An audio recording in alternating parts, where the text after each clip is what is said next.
Good morning. Recognizing a quorum, I am calling this meeting of the Cannabis Control Commission to order at 10:30 a.m. on April 24th, 2018. We have one of our commissioners, Commissioner Flanagan, joining us remotely. Jen, can you hear us? Yes. Would you just say something, Jen, to make sure everybody can hear you? I'm right here. Okay, thank you. Can everybody hear Commissioner Flanagan? Great. And everybody can hear me? Great. Thank you. Can I ask, is anybody recording this meeting? As this meeting is being recorded, let me put the public on notice that indeed the meeting is being recorded. Can I ask everybody to please put their cell phones on mute or shut them off altogether? Thank you.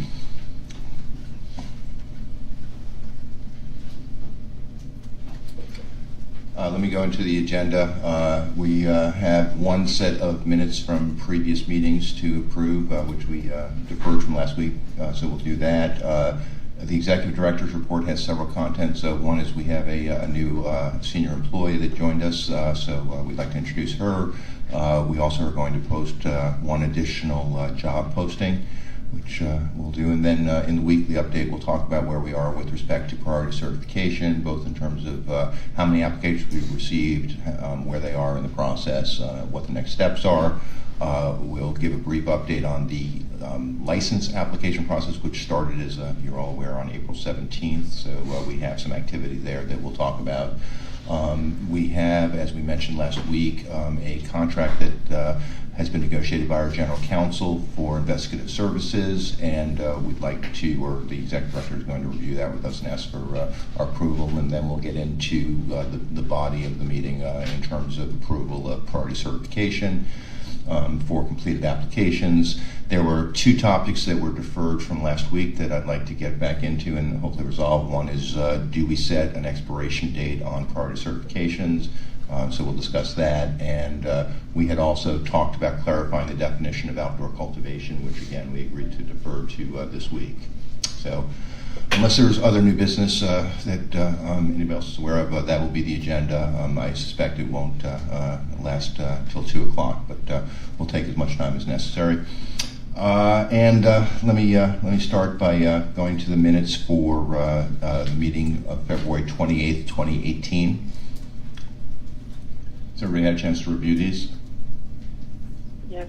Are there any questions or comments? Okay. Go ahead. I have a comment. In reviewing that, I noticed that on that day I suggested we form a workers' protection working committee, and we decided not to, but to send that to the advisory board instead, and then I realized I'd forgotten about it, so I just want to check in about what that process would be. We will soon be forwarding that to the advisory board. Thank you for pointing that out. Okay, thank you. So if there are no questions or comments, can I have a motion to approve the minutes from February 28th? Second. Let the record show that Commissioner McBride made the motion to approve, seconded by Commissioner Tittle. Since we have a commissioner participating remotely, we'll do all votes today by voice vote. So Commissioner McBride? Aye. Commissioner Doyle? Aye. Commissioner Tittle? Aye. Commissioner Flanagan? Aye. Commissioner Hoffman, aye. So let the record show that the Commission unanimously approved the minutes of February 28th, 2018. Thank you. Mr. Executive Director, I think it's your turn, starting with introducing our newest employee. Thank you, Mr. Chairman. The Commission is pleased to welcome our new Chief People Officer, Erica White, who is here in the audience just behind us. Erica comes to us most recently from the Commonwealth Care Alliance, where she was the Director of Human Resources and Organizational Development, and she's previously worked at the Massachusetts Department of Transportation as their Director of Employee Relations. So we've already gotten underway in developing a lot of the ideas and personnel policies that the Commission needs to adopt, and she'll also be a really valuable asset as we grow as a Commission, ensuring that we have adequate human resources, services, and professionalism available to us. So very excited to have her on board, very excited to welcome her, and looking forward to her contributions. So lawyer or non-lawyer? She is a non-lawyer. All right. we will soon be posting a position for a lawyer. Yeah, I'd certainly hate to get out of balance here. So that introduces Erica. We do have a job description I'm seeking your approval for. This is for a non-lawyer as well. Approved. You didn't ask if it was in the budget yet. This is for a position within our technology department. As you know, Dave McKenna, our Chief Technology Officer, has been very busy since he began just a few weeks ago, really, developing our technology as a platform for public-facing, both licensing and seed to sale. The position I put before you, seeking your approval for today, is a manager of infrastructure and applications, which would interact with the public and help us developing our infrastructure, but also be an internal support staff as we develop and grow as an agency, needing to deploy technology internally, to manage our network internally. And this is really a manager level position. It is, to anticipate your question, Mr. Chairman, it is in the budget.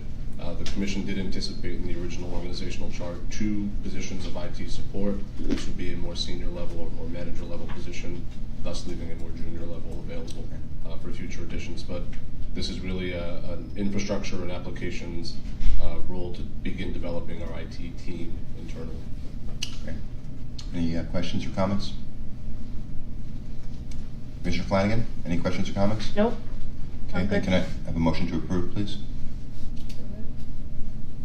Let the record show Commissioner Doyle made the motion to approve, seconded by Commissioner Tittle. Commissioner McBride? Aye. Commissioner Doyle? Aye. Commissioner Tittle? Aye. Commissioner Flanagan? Aye.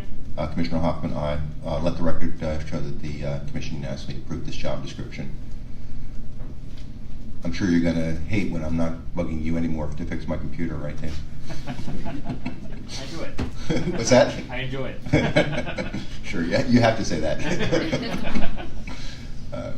Okay. Back to you, Mr. Executive Director. Thank you. The next item is an update on priority certification.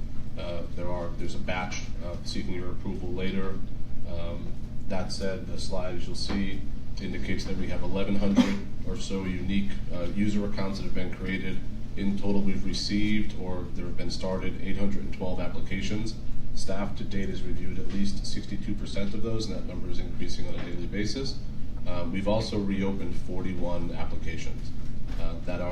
Those numbers are comprised of 40 economic empowerment applications and 1 RMD. So you'll see here that there's 314 incomplete economic empowerment applications. Those are folks that began an application in some way, shape, or form and just did not submit. Similarly, there were 84 RMDs that are incomplete. We currently have pending 185 economic empowerment applications and 36 RMDs. Those are in some status of review by Commission staff, and also in the case of RMDs, sharing information with the Department of Public Health. There have been 36 RMD applications withdrawn. As I previously indicated, one of those would be an application that I began. Similarly, there's 61 economic empowerment priority applications. Again, as I indicated, 40 have been reopened for economic empowerment, and 9 have been approved. 1 has been reopened, and 46 have been approved for RMD. So Those numbers are before the vote we're going to have later on today. that's correct. So that's a snapshot as of right in this moment in the system. So presumably this afternoon we'll be able to, or after this meeting, we'll be able to go through if the Commission approves or acts in some way on applications. We'll be able to reconcile that information. But worth noting, I think, from a review standpoint, there are various levels or varying levels of depth that applicants have gone into when submitting information to us, and we are actively involved in hands-on with applications. In most cases, in some cases, reopening them, asking for additional information and criteria to be submitted. Anecdotally, a good example would be that if there's 50-50 partners in an application, that does not make anyone, therefore, a majority owner or employee. So those are examples of things that we're working through. Also trying to get information as far as documentation to support a residency or support a staffing plan or some sort of employment relationship. So we are actively involved in all these applications. There's also been some that were submitted after the deadline. I think we're going to hopefully reconcile that information and find a way to I guess, confirm that they were in fact submitted after the And time. So we'll get that next week. my hope is to bring that to the commission next week. Okay. There's also some, especially on the economic empowerment side, that are discussion worthy for the commission's consideration that I'd like to bring back, hopefully next week to the commission for discussion purposes. That's fine. Without putting you too much on the spot, what's your estimated time to have completed the processing of all completed applications that were submitted prior to the deadline? Sure. I guess it's hard to say not knowing, so the 62% that we've been in some way, shape, or form, if we've reopened it, we've given those applicants 5 business days to return the information to us. We do need to go back and reconcile that to make sure that we follow up with those folks as far as confirming that they have resubmitted or that they have not resubmitted by the 5 business day time frame. So we're actively in these, and again, as I mentioned last week, this is our top priority as a commission staff. So I can touch on license applications that we've received, but until we get through this process, which is time consuming, and it's really consumed the entire staff as well, and I'm very proud of the fact that everybody that works for the commission is in some way a licensing staff member at this point. We've all been involved in evaluating applications, and oftentimes we come together as a group to decide should this be reopened, and oftentimes, again, knowing that our approach is to assist folks in getting through this process, we're more inclined to reopen and provide them an opportunity to supplement. So that being said, which I appreciate, I'm and not first of all, I giving also away- recognize the hard work and the long hours the staff's putting into this, so deeply grateful for that. And with appropriate caveating, given that we'll have to see as you go through each application and see what kind of time is required to process it. What's your best estimate at this point in time? I'd like to see, at least on the economic empowerment side, we should be able to get through pending applications, at least a first review this week.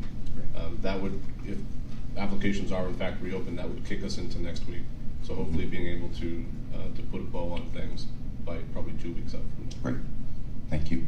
And I should mention too that as folks anticipate applying for a license, the certification allows you to apply between now and whenever the application's open. So May 1st for cultivation or micro business, and actually transportation now, and June 1st for retail and manufacturing processing. But priority certification also puts you at the front of the queue. Whenever. So whenever the commission does act on certification, assuming it's an approval, that would still allow you to be prioritized from a review standpoint. So there's actually considerable value being certified.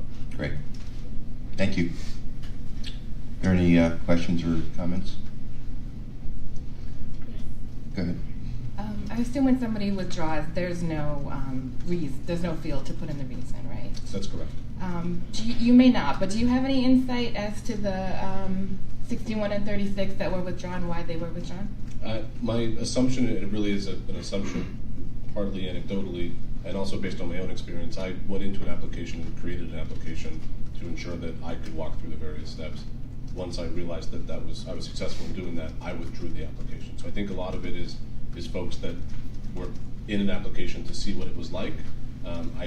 There's been, I think, perhaps some discussion that if we reopen it, folks are withdrawing, and I don't get that sense. I haven't seen that actually happen. In fact, there's been a few applications that I've been within that I've reopened, and I've gone back in to check, and it's either still pending as they've resubmitted, or it's still reopened as they haven't actually submitted back to the commission. So I think the withdrawals are, actually I would argue that I think some of the 314 likely could have been withdrawals as well, or it's just folks that did not withdraw. They probably went into an application, started it, for whatever reason, did not finish it, and didn't choose to withdraw it. So we're going to work with our technology vendor, JD Software, to identify kind of what that universe looks like. There's also a chance that some folks were working in applications. So if I have a business partner, they might have been in an application, I might have been in an application, and we decided to go forward with one, not the other. So I'm sure there's a lot of kind of not exclusive, but personal examples as to why they either withdrew or remained incomplete. But anecdotally, my guess is that a lot of folks just were looking at the application process. Thank you. Can you give an example of why we might be reopening something? Sure. Yep. I think a good example is an applicant asserted residency within one of the areas of disproportionate impact and did not provide any sort of proof of that residency. So they just, the box was applicable, they provided an address which may or may not qualify, but the criteria is 5 out of the last 10 years. So we need some demonstration of either whether it be utility bill, a driver's license, or something that demonstrates or proves residency. Similarly, there might be a question mark as to the owners being within a certain economic or disproportionate impact area, and then that qualifying for the employee with a drug-related query.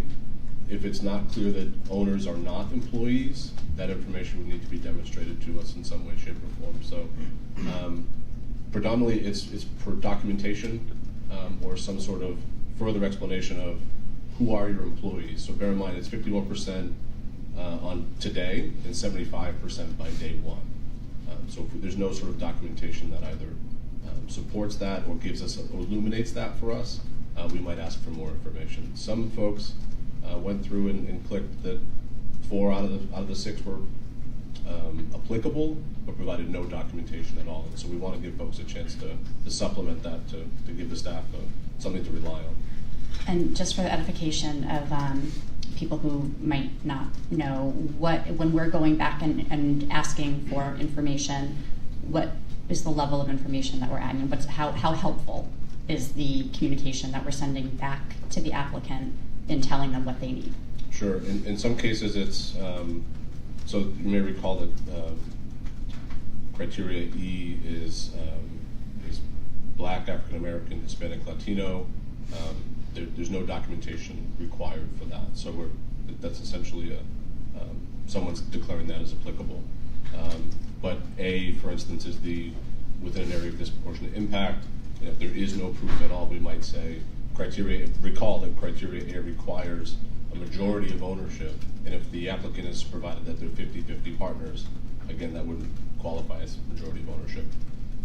We may ask them to clarify that for us. We may ask for documentation identifying potentially both might reside within an area of disproportionate impact.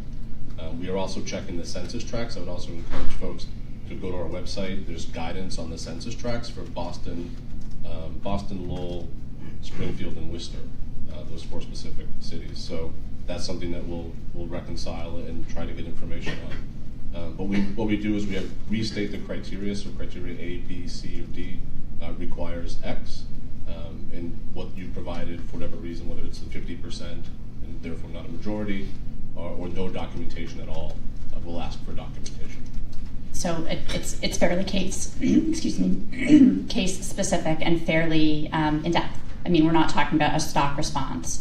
It's something where we actually are providing a level of guidance, right? And so it's somewhat time consuming to kind of go through and to identify, you need more on here, and like we need 2 more factors over here. Okay. Yep. So I applaud the staff for the work that they have done, because I think that example is really indicative of the level of work that has gone into the review on these applications. And I think I speak on behalf of the Commission when I say that we really appreciate it.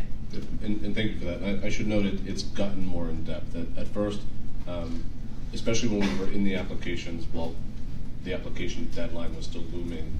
And as you know, there's 314 incomplete that any one of those 314 could have come through as an application. Our first objective was fairness, to make sure that we were applying the same level of depth and review to every applicant. So an early reopen may have a kind of generic or template response, but we've been engaged with folks since. Our phones are very busy. We have a cannabis licensing at mass.gov email address that notes are going out from. We're identifying the individual application number, so that way whoever fields that response can go into the application and try to confirm or ascertain what information has in fact been submitted. And then we're also trying to make sure that the files in the batch that we bring to the Commission are as complete as possible. But as I mentioned earlier, there's going to be, I think, some that are ripe for discussion at the Commission level of, does this qualify or not? And a perfect example is some require previous experience working within communities of disproportionate impact, and what would kind of render someone as having completed or met that threshold.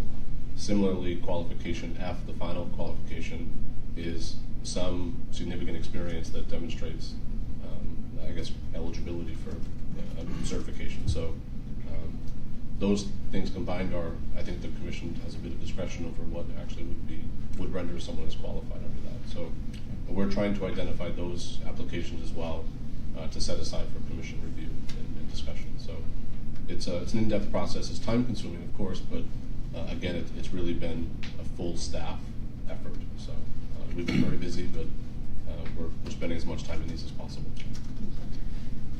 Great, thank you. Other questions? Okay. Do you want to give an update on licensing, the actual, applications for licensing? Or I got some data from Sure, our CTO recently, unless you... I have it here as well. I think. Okay, great. There have been 174 applications started. That's just folks in an application. It could be for a cultivator, it could be for transportation, microbusiness.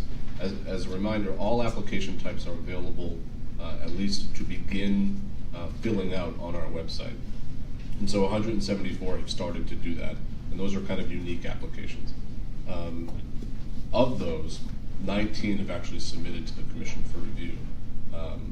What that means is they've submitted at least one packet. That does not mean that they're complete. It does not mean that all 3 packets and a payment has been received by the commission. It's just that 19 unique applications have been submitted. And those, by definition, have to be people that have received priority certification, correct? That's correct. The only folks that can submit are folks that have been approved for certification by the commission. And as far as our software goes so far, I mean, it's obviously a smaller volume than I'm sure we're going to see when the floodgates really open on May 1st. Software is performing as expected? Software is performing as expected, yes. Okay, that's all we should say without screwing with the technology gods. That's all I will say. Everything is functioning as expected. It's very impressive. Thank you, Dave, and everybody else who's been involved in the technology. And to our partners at JD Software. They've been fantastic. Okay.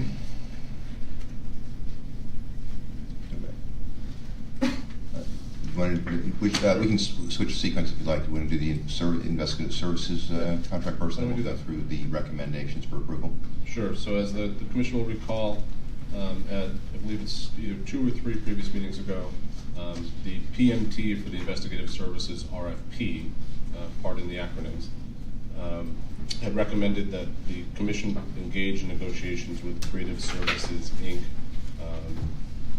For the to award the contract for investigative services for the commission. This is the firm or the entity that will be conducting the background checks on applicants to the commission. And by way of background, this is the same firm. They're Massachusetts-based. It's the same firm that the Department of Public Health uses for the medical use of marijuana program. And we've been engaged in contract negotiations with them since. They've been fruitful and productive, and we are pleased with its progress. So pleased, in fact, that I've brought it before the commission for approval today. What is before you is a statement of work which has been negotiated between CSI and the commission. I want to give thanks to Christine Bailey, our general counsel, as well as Yao Gibi, our chief of investigations. They've been really hands-on in these discussions and trying to massage some of the details. So I guess for high-level review, it is a 3-year contract with 2 one-year options. The 3-year contract is kind of standard form in a sense, but it also, I think, identifies that the commission is going to be growing and learning over those 3 years. And some things that we may be asking CSI to do early on, we could theoretically be building out in-house. But as we get our feet under us, I think it's important that we have CSI serve as a good partner in helping us develop that expertise and I think the internal processes. As the commission may recall, there's really 2 forms to this. One is a background check on the applicant itself, the individual kind of controlling persons or owners of the entity, as well as the entity itself, in case it may be licensed elsewhere in the country or elsewhere here in the Commonwealth. They may also, CSI, based on the background check, may visit or meet before the suitability review committee or appear before the suitability review committee and assist the commission in kind of evaluating, or at least assist that committee in evaluating whether or not to recommend suitability to the commission or not. So Some of these are negotiated kind of fixed prices, other things are time and materials. For instance, the background check is a fixed price, whereas the suitability review committee would be a time and materials basis. So happy to answer any questions you may have or any discussion points that you may have. I think we're pleased with where this contract ended up. I believe it does protect the commission, especially our data moving forward, but also gives us a good, valuable partner as we develop our investigative services capacity at the commission level. Questions? I actually have one. If it's okay, when you talked about 3 years plus 2 1-year options, can you just describe are they mutual options? Are they our options? I couldn't quite get that from reading the contract. Sure. So it would theoretically be a mutual option if they chose that they didn't want to partner with us anymore. That would be their prerogative as well.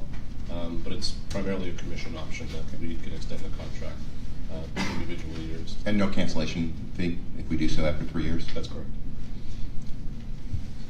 It's not a cell phone bill. Pardon? Early termination. Any other questions or comments?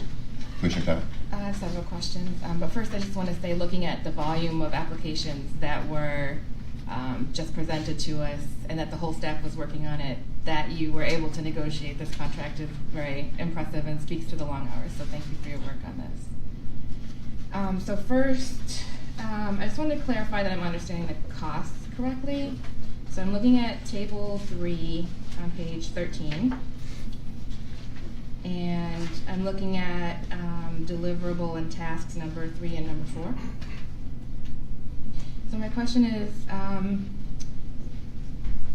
task number 3 relates to the marijuana establishment applicant, and task number 4 relates to the marijuana establishment. So the $400 fee per applicant, is that for each controlling person or owner? Yes. Okay, so if they had 10 controlling persons, it would be $4,000. Correct. Is that right? Okay. And then the $250 per marijuana establishment, that's just one per applicant as a whole. That's the entity. Yep. Okay. So looking at the list of the different background checks and the database searches,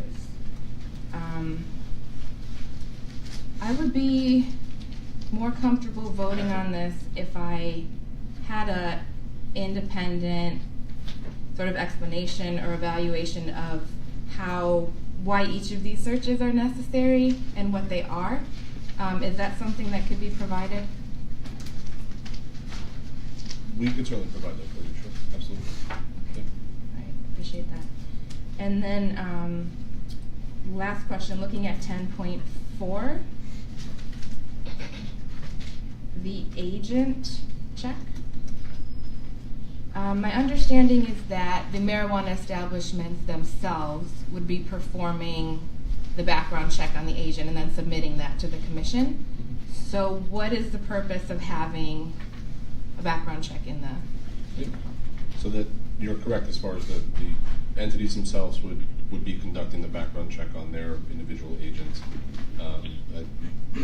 Per the regulations, the commission, I guess, reserves the right in the event that a commission level decision to actually build that out ourselves. This is not a required function of this contract. It's simply in the event that we chose to go that route, we've negotiated kind of the terms of that here as opposed to pursuing it as an amendment to the contract eventually. Really the rationale from our perspective is to lock the price in. This does lock our price in for 3 years. Typically prices go up. So especially as we learned kind of anecdotally through CSI that sometimes, especially when we're accessing government databases, they often raise their fees before in order to generate additional revenue versus trying to either keep fees stagnant or raise revenue elsewhere. So it is discretionary on the commission's part. This is not an expectation that we would use this background check out of the gate. But instead, if over the course of those 3 years, we decided, as a commission decided, to build that out ourselves as far as the commission doing individual background checks on agents, this would be the process by which we would do that. So, but our expectations, we would not be doing that out of the gate. Okay. If we decide to, well, could I request that we take a second look at the elements that are listed there? Because the way I read it, it goes beyond what we've listed as disqualifying offenses for agents. And so if we have some of these extra searches on there, at the very least, I think it should be itemized prices versus a whole package.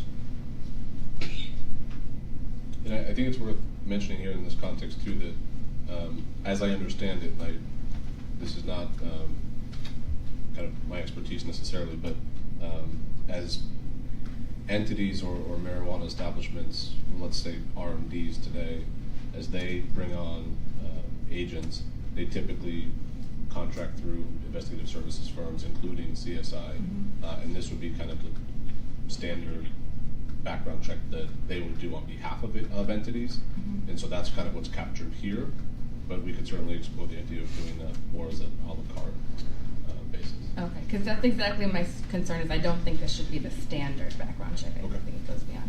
Fair enough. Anything else?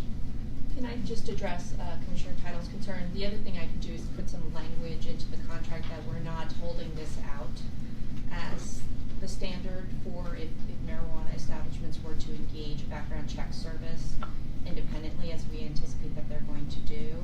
I could just put some clarifying language in here with CSI to, basically make that clear that this is just something we've negotiated.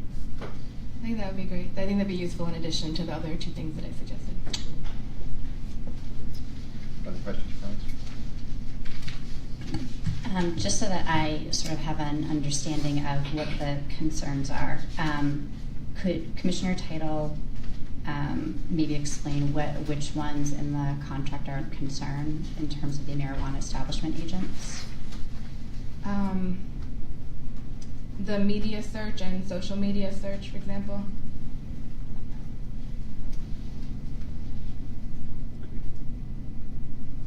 Go ahead. I'm sorry. Potentially others, but that's the one that I think is definitely out of the scope of what we've looked at.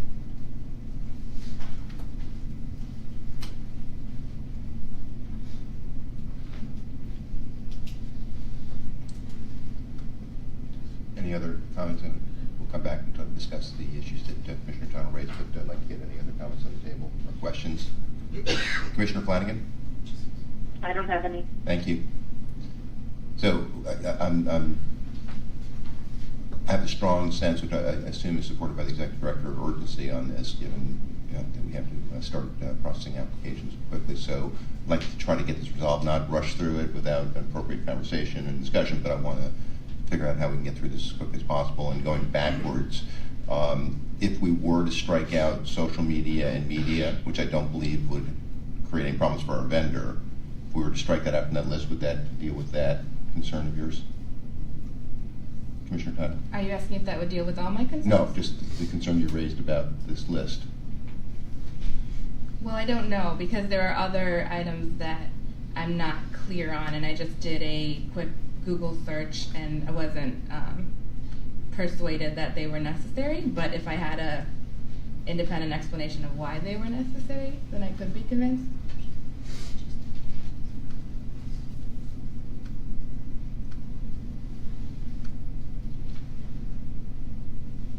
One option we could explore is the potential to kind of break out each individual topic by price.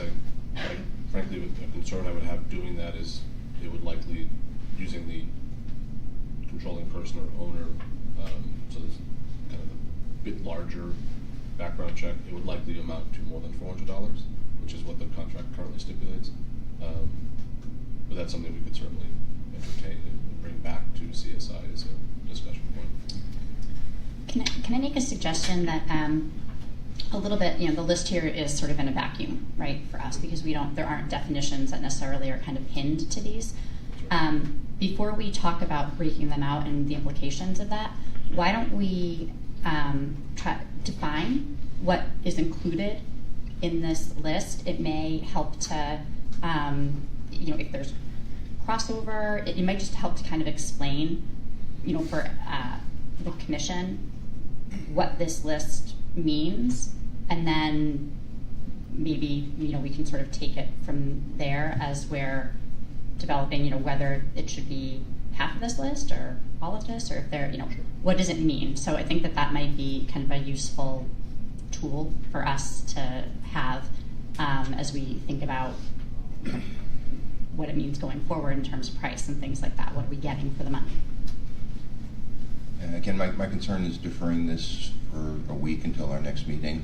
If we have to, we will, to make sure that we have an appropriate conversation about this. So my question, is there a possibility, let's process the other business we have on the agenda. Can we take a break, provide the kind of definitions that Commissioner McBride just asked for, give some time during that break for us to all review that, look through it, and then reconvene to try to see if we can get this closed today? Again, we'll do this right rather than quickly, but I'd like to try to do it quickly and right if possible. Sure. Commissioner McBride, do you have an alternative suggestion? Understanding that we want to try to embed this because it's a matter of sort of fixing whatever price.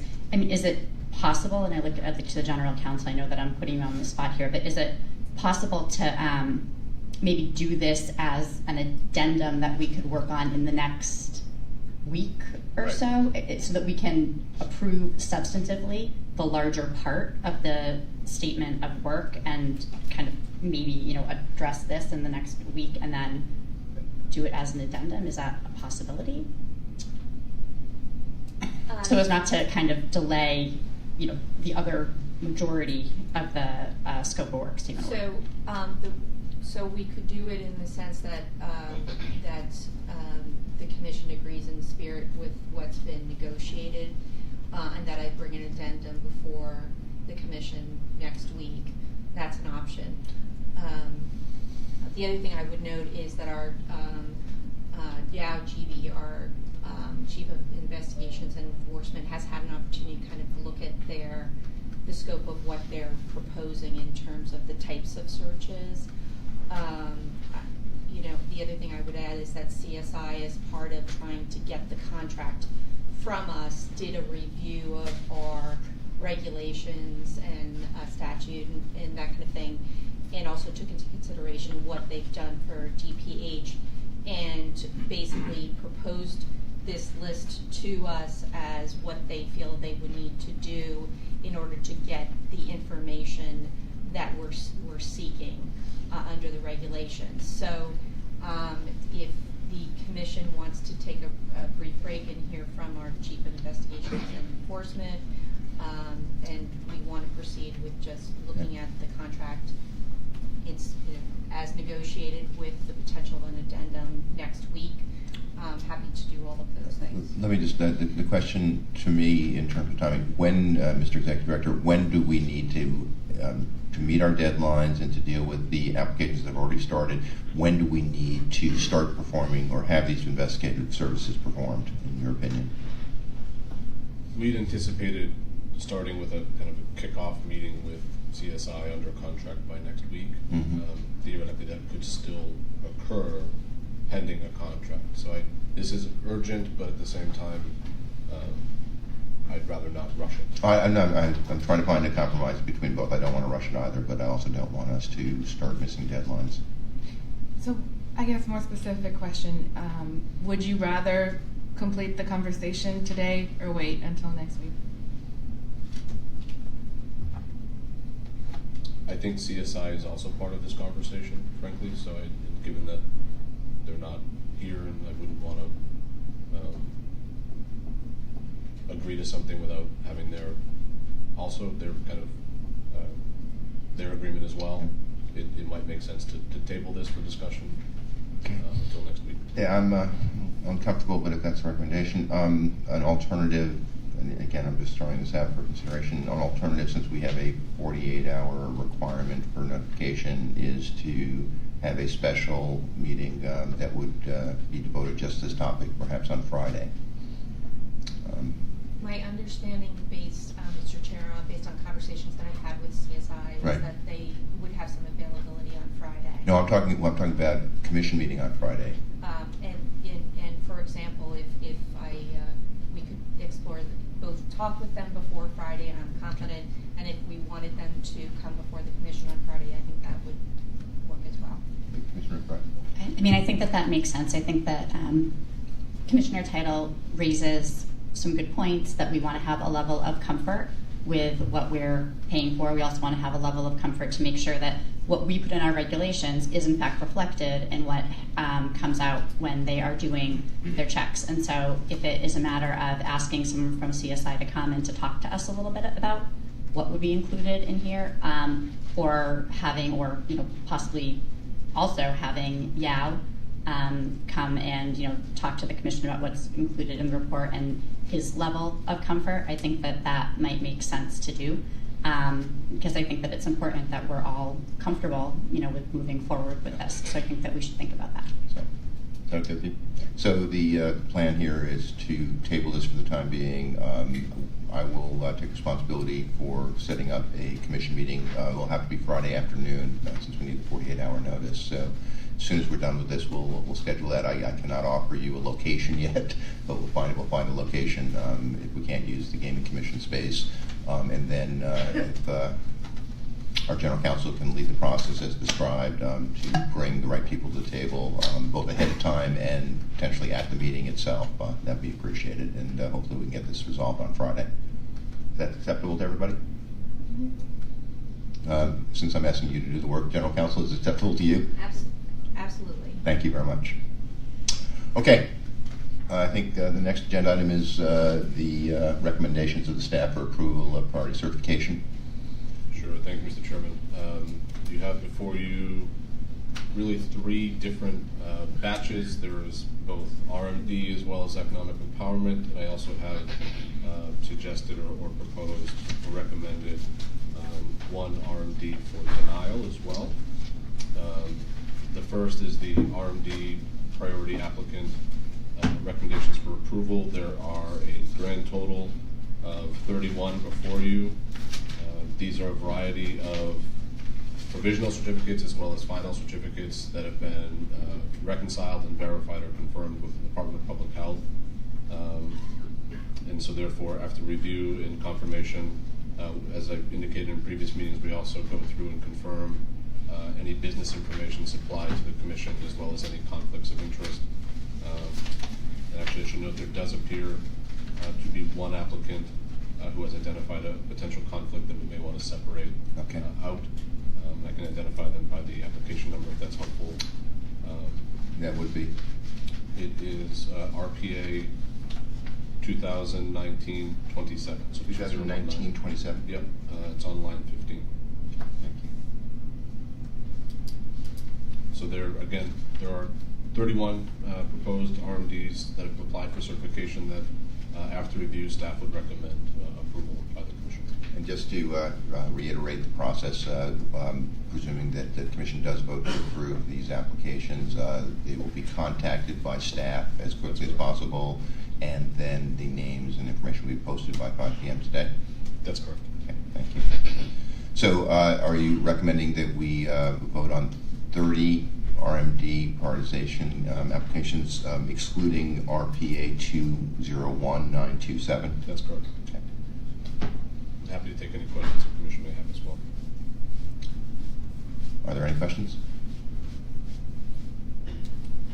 And can I have a motion to approve the 30 from this list, excluding RPA 201927? Let the record show that Commissioner Doyle made the motion to approve, seconded by Commissioner Title. Commissioner McBride, your vote? Aye. Commissioner Doyle? Aye. Commissioner Title? Aye. Commissioner Flanagan? Aye. Commissioner Hoffman? Aye. Let the record show that those 30 in this batch were approved unanimously by the Commission. Thank you. So I'd also seek your approval for RPA 201927. This was the applicant that Conflict. identified the conflict.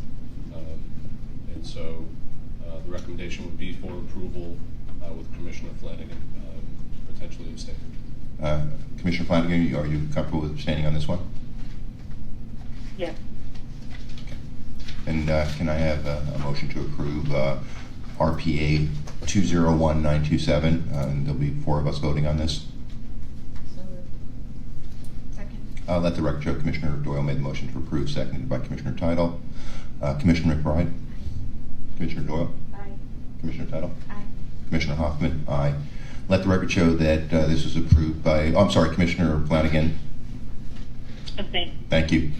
Let the record show that this was carried by a vote of 4 for approval. Commissioners McBride, Doyle, Title, and Hoffman, with 1 abstention from Commissioner Flanagan. Thank you.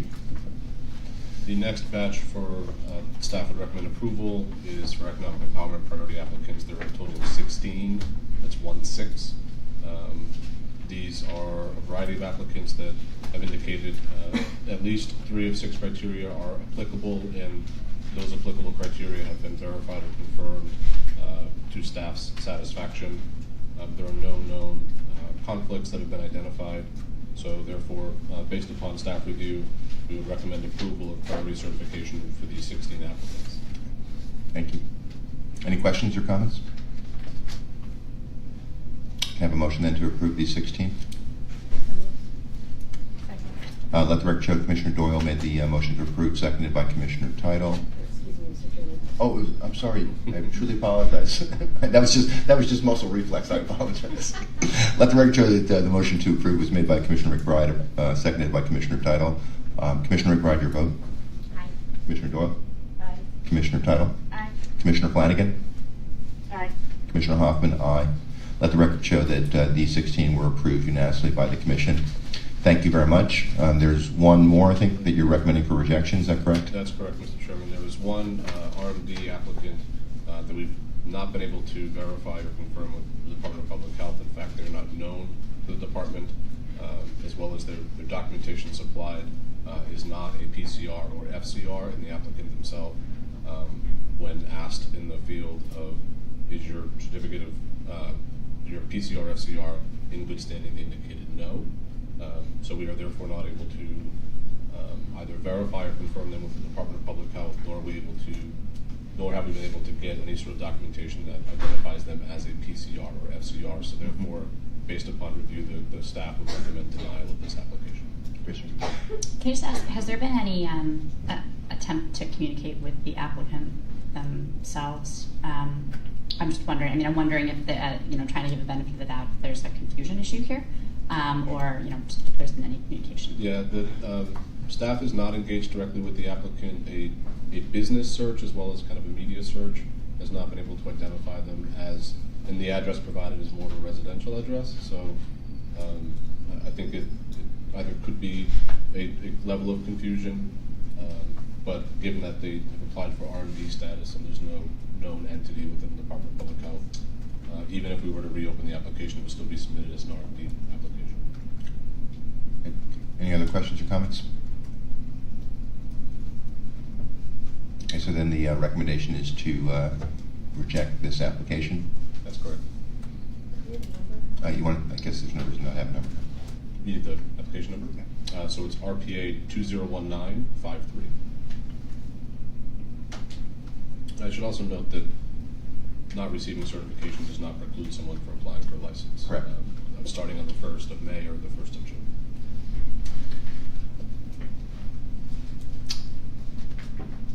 Can I have, are there any other questions or comments?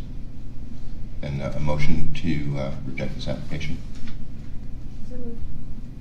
Second. Let the record show that Commissioner Doyle made the motion to approve, seconded by Commissioner Title. All in favor? Oh, excuse me, I'm sorry. Commissioner McBride? Aye. Commissioner Doyle? Aye. Commissioner Title? Aye. Commissioner Flanagan? Aye. Commissioner Hoffman, aye. Let the record show that the Commission unanimously approves the recommendation of staff to reject this application. Does that get us current with staff recommendations? That does, Mr. Chairman. So to date, that means the Commission has acted on 102 applications. Thank you. Once again, the accolades of the entire Commission to the staff for your hard work on this. And, really appreciate it. I wish I could say that you could take a rest. We have no intention of doing that. I know that. Appreciate that. Anything else from your Executive Director report? Nothing at this time. Okay, thank you very much. Then 2 other agenda items that were deferred from last week. First being expiration of priority certifications. This was raised last week, and people on the Commission asked for some time to reflect on this. Hopefully they have. I don't recall, did you make a recommendation, Mr. Executive Director, on this? I did not, Mr. Chairman. I simply indicated various options that might be available for the Commission's consideration. Would you mind reprising that? Sure, which could be that certification, once received, expires within a calendar year of approval by the Commission, or some date certain, or the fact that there could be no expiration of certification, assuming that folks may or may not be in various states of planning for business purposes, and may use or leverage their certification once prepared. So you could set a date certain, or you could leave it open-ended. The question, of course, from staff is, what is the plan? That's all. Would anybody like to start? Sure. Go ahead, Commissioner Coyle. So last week we discussed having no expiration date certain on the two different categories, and I agree with that. I want to put out as a concept some expiration criteria consistent with our approach in the past, putting the policy out there, working with general counsel, who apparently doesn't have enough to do. And She's gonna come into my office like every minute saying, "Do you have anything else for me?" I know, and working on specific language for a policy to make available to the I public. agree with that. So the concept that I'm proposing would be for the priority RMDs to be able to utilize their priority certification. They would have to still have a PCR or FCR in good standing when they apply. Because, as we all know, things happen and something may disrupt their good standing, or they may not renew their license. And I want to make sure that we're holding to the spirit of what that is supposed to be about. And with priority economic empowerment applicants, I propose that the persons that formed the basis of the determination of eligibility as economic empowerments still need to be involved in the roles that form the basis of their eligibility. So to use the example that the executive director was using earlier, someone who is a 51% owner would still need to be the 51% owner that formed the basis of their eligibility. That makes a lot of sense. So if that is all right. And just make sure I'm understanding. So if those two conditions remain in place, one for the RMDs, one for the economic empowerment, there is no expiration date on the certification if received. If they applied within the time frame and received it, there's no expiration date. Is that your proposal? Correct. There may be a de facto. There could be reasons that it expires, but not just because of time. Exactly. How do other people feel about that? Thank you, by the way, for your thoughtfulness.